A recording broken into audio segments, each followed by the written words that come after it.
असर के वक्त जाफ़र बिन हल्लाज ने हजर असवद को उखाड़ लिया, हजर असवद को निकाल लिया और अपने साथ हिजर के मकाम तक वो ले गए।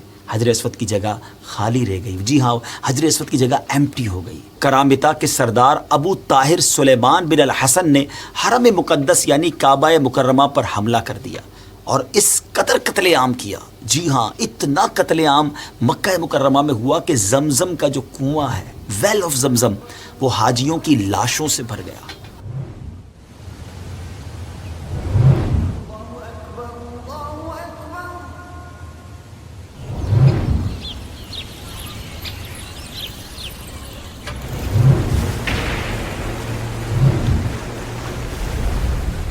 अस्सलामु अलैकुम वरहमतुल्लाहि वबरकातुहू।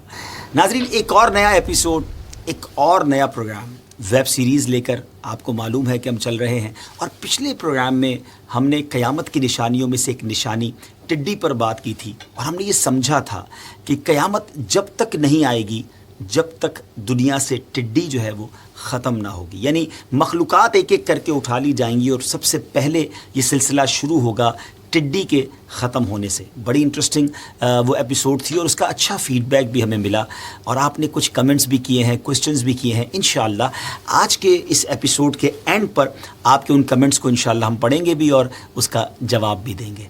आज एक नया टॉपिक है, एक यूनिक टॉपिक है। आज उस स्टोन के बारे में, उस अजीम पत्थर के बारे में बात करेंगे जिसको चूमना, जिसको छूना, जिसको देखना हर मुसलमान अपने लिए बहुत बड़ी सआदत समझता है। उम्मीद है आप सब समझ गए होंगे कि आज बात हो रही है हजर असवद की। वो पत्थर जो काबा मुशर्रफ़ा में नस्ब है। हो सकता है आप सोच रहे हों कि क़यामत की निशानियों से हजर असवद का क्या ताल्लुक़ है। यकीनन ताल्लुक़ है और ज़रूर आपको बताएंगे कि हजर असवद के साथ ऐसा क्या हो चुका है। जी हाँ नाज़रीन, ये वो निशानी है जो हो चुकी है, मगर क्यों ना पहले आपको हजर असवद के बारे में कुछ मालूमात दें। अजीम पत्थर है, ये पत्थर आया कहाँ से, इसको नस्ब कैसे किया गया।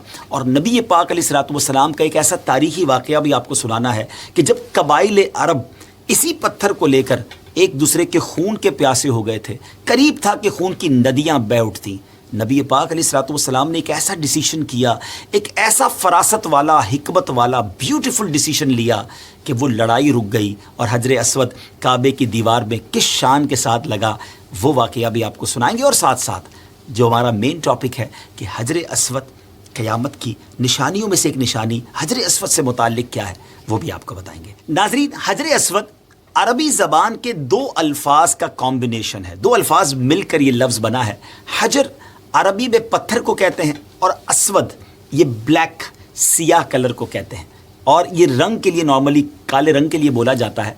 हजर असवद वो सियाह पत्थर है जो काबा मुशर्रफ़ा के जुनूब मशरक़ी दीवार में नस्ब है और इस वक्त ये पत्थर 3 बड़े और मुख्तलिफ़ शिकलों के कई छोटे छोटे टुकड़ों पर मुश्तमिल है। जी हाँ, ये पीसेस के अंदर है और ये टुकड़े अंदाज़न 2.5 फीट के दायरे में जुड़े हुए हैं। 2.5 फीट का जो सर्कल है उसमें जुड़े हुए हैं, जिनके गिर्द चांदी का एक बहुत ही ब्यूटीफुल, बहुत खूबसूरत कवर बना हुआ है। मुसलमान हज या उम्रा करने जाते हैं तो वो काबा मुशर्रफ़ा का जब तवाफ़ करते हैं तो ये सुन्नत है कि हजर असवद का इस्तेलाम किया जाए। बोसा मिल जाए तो क्या ही बात है, मगर बहुत रश होता है तो बाज़ बल्कि कसीर तादाद में हाजी उम्रा करने वाले दूर से ही उसको इशारा करके चूम लिया करते हैं और खुश नसीब जब मौका मिलता है और उसको बोसा देते हैं। और शायद दुनिया में कोई ऐसा पत्थर नहीं, बल्कि यकीनन दुनिया में कोई ऐसा पत्थर नहीं जिसको चूमने के बाद किसी शख्स को इतनी खुशी मिलती हो जो आज हजर असवद को उस शाकान रसूल जब चूमते हैं तो उनके दिलों में खुशी दाखिल होती है। ये पत्थर कहाँ से आया?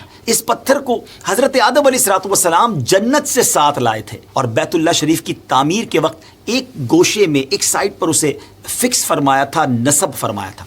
तूफ़ान नूह में हज़रत आदम अलैहिस्सलातु वस्सलाम ने जो काबा तामीर किया था वो आसमानों पर उसको उठा लिया गया और इस मुबारक पत्थर को जबल अबू कुबैस में रख दिया गया, क्योंकि बहुत बड़ा फ्लड था, बहुत बड़ा तूफ़ान था, तो गोया हर तरफ पानी ही पानी था। तो पहाड़ जबल अबू कुबैस कहाँ है? ये भी आज भी पहाड़ मौजूद है जो बिल्कुल हरम शरीफ के साथ ही है और सफ़ा मरवा के साथ एक बहुत बड़ा पहाड़ है जहाँ बहुत बड़ा पैलेस भी उस पहाड़ के ऊपर बना हुआ है। वो पहाड़ आज भी आप देख सकते हैं। तो जबल अबू कुबैस पर रख दिया गया। जब हज़रत इब्राहीम अलैहिस्सलातु वस्सलाम और उनके साहबजादे हज़रत इस्माईल अलैहिस्सलातु वस्सलाम ने खाना काबा को वंस अगेन एक बार जब दोबारा बिल्टअप किया, दोबारा तामीर किया, तो हज़रत जिब्राइल अलैहिस्सलातु वस्सलाम ने ये पत्थर लाकर दोबारा इन्हें दिया। हज़रत इब्राहीम अलैहिस्सलातु वस्सलाम ने अपने हाथों से इसको दीवार काबा में एक बार फिर फिक्स किया, एक बार फिर नस्ब किया। सुभान अल्लाह, इस पत्थर को गोया कितने अंबिया के हाथों को चूमने का शरफ भी हासिल हुआ। नाज़रीन, अब वो साल आया, यानी आप ज़रा गौर कीजिएगा, आज 2020 है, 2020 सने ईस्वी है, तो आज से almost more than 1400 years ago, 606 सने ईस्वी में जब हमारे आका अलैहिस्सलातु वस्सलाम की उम्र मुबारक 35 ईयर्स की थी, एक बड़ा अजीब वाक़या हुआ ये कि बहुत ज़ोर की बारिश मक्का पाक में हुई और ऐसा सैलाब आया, इतना बड़ा फ्लड आया कि काबे की जो इमारत थी वो बिल्कुल यूँ समझिए कि ज़मीन पर आ गई, मुनहदिम हो गई। अब हज़रत इब्राहीम अलैहिस्सलाम और हज़रत इस्माइल अलैहिस्सलातु वस्सलाम ने जो काबा शरीफ बनाया था, ज़ाहिर उसको हज़ारों साल हो गए थे, तो एक बार फिर प्लान किया गया वहाँ के कबीले के लोगों ने कि फिर काबे की तामीर की जाए। और वहाँ के लोगों ने बड़े जोश व खरोश के साथ काबे की तामीर करते रहे, मरम्मत करते रहे। और उसके बाद जो मेन प्रॉब्लम ये आया कि अब हजर अस्वद रखने की बारी थी। हर कबीला ये चाहता था कि हमारे हाथ से हजर अस्वद को फिक्स किया जाए। आपने अभी सुना ना कि जब भी हजर अस्वद को काबे की दीवार में लगाया गया तो वो अंबिया के हाथों से हुआ था। पहले हज़रत आदम अलैहिस्सलाम के हाथों से, फिर हज़रत इब्राहीम अलैहिस्सलाम के हाथों से। अब वो लीडर ऑफ दैट ट्राइब, उस इलाके के या उस कबीले के लोग चाहते थे कि हम अपने हाथों से हजर अस्वद को लगाएं। लेकिन अब आपस में बड़ी झगड़े वाली कैफियत हो गई, एवरीबडी वांट्स के हमारे हाथों से लगे। अब ऐसी नौबत आ गई कि सब ने तलवारें निकाल ली कि मर जाएंगे या मार देंगे, लेकिन हजर अस्वद को हम नहीं लगाना है। बल्कि वहाँ उस ज़माने की एक बड़ी अजीब व गरीब रस्म थी, जिसको आप ज़माने जहलियत की रस्म कह सकते हैं, कि कुछ कबीले वालों ने तो खून एक प्याले में लिया और अपनी उंगलियां उसमें डुबोईं और उसके अंदर वो गोया प्लेज करते थे, अपने आप से अहद लिया, वादा लिया और उस खून को फिर वो चाटते थे कि अब मर जाएंगे या मार देंगे, मगर हजर अस्वद हमारे कबीले ने ही लगाना है। अब कैसी डेडलॉक वाली सिचुएशन आ गई थी। तो अब उस ज़माने में एक समझदार शख्स था और उसने कहा कि ऐसा करते हैं कि कल सुबह हरम पाक में जो सबसे पहले शख्सियत दाखिल हो उसी को ये मौका देंगे और वो डिसीजन ले, वो फैसला करे कि इस झगड़े का फैसला क्या होगा और कौन हजर अस्वद लगाएगा। सब ने डिसाइड कर लिया कि ठीक है। अब सुभान अल्लाह, सुबह के वक्त हरम पाक में दाखिल होने वाली, एंटर होने वाली शख्सियत कोई और नहीं, हम सब के आका मदीने वाले मुस्तफ़ा सल्लल्लाहु अलैहि वसल्लम थे। और नबी पाक अलैहिस्सलातु वस्सलाम को एंटर होते देखकर उन सब ने कहा कि आप सादिक हैं, आप अमीन हैं, हमें आपका फ़ैसला मंजूर है। आप ज़रा सोचिए कि कितना बड़ा डिसीजन था कि किसी भी एक कबीले के लिए अगर डिसीजन होता तो शायद बाकी लोग लड़ने मरने पर तैयार हो जाते, मगर क्या कमाल का फ़ैसला मेरे आका अलैहिस्सलातु वस्सलाम ने लिया। और अल्लाह तबारक व तआला ने क्या अकल मुबारक अता फरमाई थी, क्या डिसीजन पावर था। प्यारे आका अलैहिस्सलातु वस्सलाम ने फरमाया कि ऐसा करो, एक बड़ी सी चादर को लाया जाए और हजर अस्वद को उस चादर के अंदर रखा गया। फिर अनाउंस किया कि हर कबीला, एवरी ट्राइब अपना एक नॉमिनी, अपना एक नुमाइंदा दे दे कि जो हजर अस्वद को फिक्स करने के लिए आगे आ जाए। तो सब ने अपने अपने गोया सरदार को या अपने अपने नुमाइंदा को आगे कर दिया। अब प्यारे आका अलैहिस्सलातु वस्सलाम ने फरमाया कि सब इस चादर का एक एक कोना पकड़ लें। सब ने उस चादर को उठाया, उस चादर पर हजर अस्वद था, उस चादर को काबा मुशर्रफा के करीब लाया गया और हमारे आका मदीने वाले मुस्तफ़ा सल्लल्लाहु ताला अलैहि वसल्लम ने अपने मुबारक हाथों से हजर अस्वद को उस जगह पर लगा दिया। सुभान अल्लाह, गोया हजर अस्वद का मुकद्दर भी जाग उठा कि नबी पाक अलैहिस्सलातु वस्सलाम ने उसे अपने मुबारक हाथों से काबे की दीवार में एक बार फिर फिक्स कर दिया। और ये लड़ाई, ये झगड़ा, सब सेटिस्फाई हो गए कि ठीक है, हम उसमें शरीक तो रहे चादर को उठाने में, और नबी पाक अलैहिस्सलातु वस्सलाम ने इसको वहाँ पर फिक्स किया। हजर अस्वद के बारे में फ़ज़ाइल, इसकी जो ब्लेसिंग्स हैं, सुभान अल्लाह, अहादीस में इस पत्थर की कैसी कैसी फजीलतें बयान हुई हैं। एक दो हदीसें आपको सुना देता हूँ, अब फिर चलते हैं क़यामत की उस ऐसी निशानी की तरफ जो हो चुकी है। नबी पाक अलैहिस्सलातु वस्सलाम ने फरमाया, हजर अस्वद और मकाम इब्राहीम जन्नत के याकूतों में से याकूत हैं। सुभान अल्लाह, अल्लाह ताला ने इनके नूर और रोशनी को ख़त्म कर दिया है। اگر اللہ تعالیٰ اس کی روشنی کو ختم نہ کرتا تو مشرق و مغرب کا درمیانی حصہ روشن ہو جاتا. سبحان اللہ. یعنی جنتی یاقوتوں میں سے یاقوت فرمایا گیا حجر اسود اور مقام ابراہیم کو. مبارک ہو ان حاجیوں کو، ان زائرین کو جنہوں نے اپنی آنکھوں سے حجر اسود کو اور مقام ابراہیم کو دیکھا اور جنہوں نے حجر اسود کو چوما. سبحان اللہ. ایک اور حدیث پاک سنتے ہیں. نبی پاک علیہ الصلوۃ والسلام نے فرمایا حجر اسود جنت سے آیا تو دودھ سے بھی زیادہ سفید تھا. ہے نا امیزنگ بات. اسود تو کہتی کالے کو ہے، بلیک کو کہتے ہیں، اور واقعی وہ تھا ہے بھی بلیک، مگر جب وہ جنت سے آیا تھا اس وقت وہ وائٹ تھا، اور فرمایا کہ دودھ سے زیادہ سفید تھا، وائٹر دین ملک. سبحان اللہ. اور اسے بنو آدم کے گناہوں نے سیاہ کر دیا ہے، یعنی انسانوں کے گناہوں کی وجہ سے یہ سیاہ ہوا، اور یہ حدیث ترمذی شریف میں موجود ہے. اب آئیے چلتے ہیں اس عظیم نشانی کی طرف، اس واقعے کی طرف کہ جس کا میں نے کچھ اشارہ تو اسٹارٹ میں دیا تھا کہ یہ نشانی ہو چکی ہے. یہ بات ہے 8 ذو الحجہ 317 سنہ ہجری کی. ان دنوں کرامتا جو فرقہ تھا وہ کافی زور پکڑ چکا تھا، اور یہ فتنہ تقریباً 366 سنہ ہجری سے کمزور پڑنا شروع ہوا، اور ہوتے ہوتے 400 سنہ ہجری سے پہلے ان کا نام و نشان ختم ہو گیا.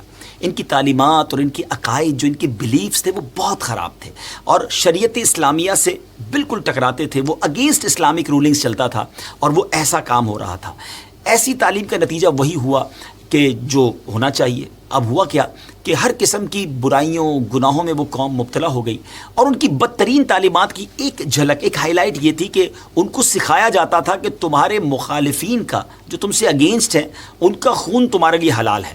خون ریزیاں مچانے میں اس قدر انتہا تک پہنچ جاتے تھے کہ الامان الحفیظ. کرامتا جس جگہ، جس شہر میں جاتے، وہاں کے شہر، جی ہاں، سارا سٹی ہی اجاڑ دیتے تھے.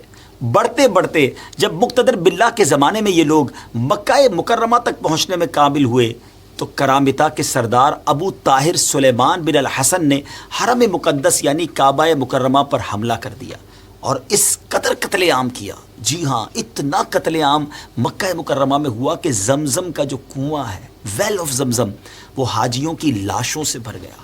اللہ اکبر. شہر اور مضافات کے تقریباً 30,000 بے قصور افراد کو شہید کر دیا گیا، جن میں 1700 حاجی اور 700 طواف کرنے والے بھی شامل تھے. مکہ مکرمہ میں ایسی خون ریزی بھی اس زمانے میں ہوئی تھی. جی ناظرین، یہ سب کچھ کیوں ہو رہا تھا؟ What is the reason behind this? اتنی بڑی قتل و غارت گری، اتنے سارے لوگوں کو شہید کر دیا گیا. وہ چاہتے کیا تھے؟ وہ چاہتے تھے کہ کعبہ شریف پر جو گولڈ کا، جی ہاں آج بھی وہ پرنالہ موجود ہے جو گولڈ کا بنا ہوا ہے، سونے کا بنا ہوا ہے، اور مقام ابراہیم اور حجر اسود، یہ چوری کر کے اسے لے جانا چاہتے تھے. اصل میں اس کو بھی شوق چڑھا تھا، جنون ہو گیا تھا کہ ابرہہ کی طرح وہ بھی اپنے شہر میں حج کروانا چاہتا تھا، کعبے کو ڈھا کر. اور یہاں اس کا شوق یہ تھا کہ کسی طرح حجر اسود، مقام ابراہیم اور سونے کا پرنالہ لے جاؤں. ابرہہ کون تھا ناظرین؟ اگر آپ نے سورہ فیل پڑھی ہوگی تو جس میں جو ہاتھیوں والا واقعہ ہے، اور یہ بڑا زبردست ہسٹوریکل قرآنی ایونٹ ہے اور قرآنی واقعہ ہے کہ جس میں ہاتھیوں کا پورا لشکر لے کر نبی پاک علیہ الصلوۃ والسلام کی ولادت سے 55 ڈیز پہلے ابرہہ آیا تھا، اور اس کا ارادہ یہ تھا کہ معاذ اللہ کعبے کو ہی ڈھا دیا جائے تاکہ یمن میں اس کی سٹی میں لوگ حج کرنے آیا کریں. اور یہاں بھی کچھ اسی طرح کی خواہش تھی کہ کسی طرح اس کے شہر ہجر کے اندر لوگ آ کر حج کریں. اس کام کے لیے اس نے ایک عالی شان محل بھی بنایا، اس کا نام اس نے دار الحجرہ رکھا تھا.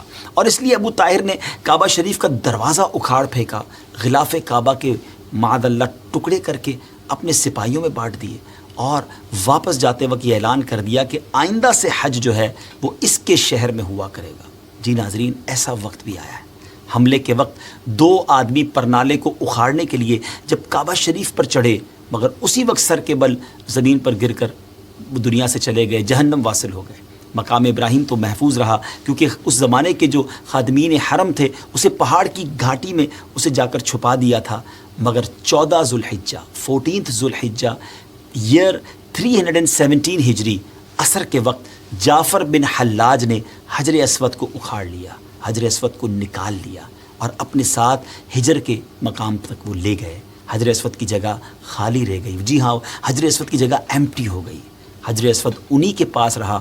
ان سے بار بار اسلامی حکومتوں نے، جو زمانے کے لوگ تھے، انہوں نے مطالبہ کیا کہ اسے واپس دیا جائے. 50,000 سرخ دیناروں کی پیشکش بھی کی گئی، یعنی بہت بڑی رقم کی بھی انہیں پیشکش کی گئی، مگر کوئی راہ نہیں نکلتی تھی.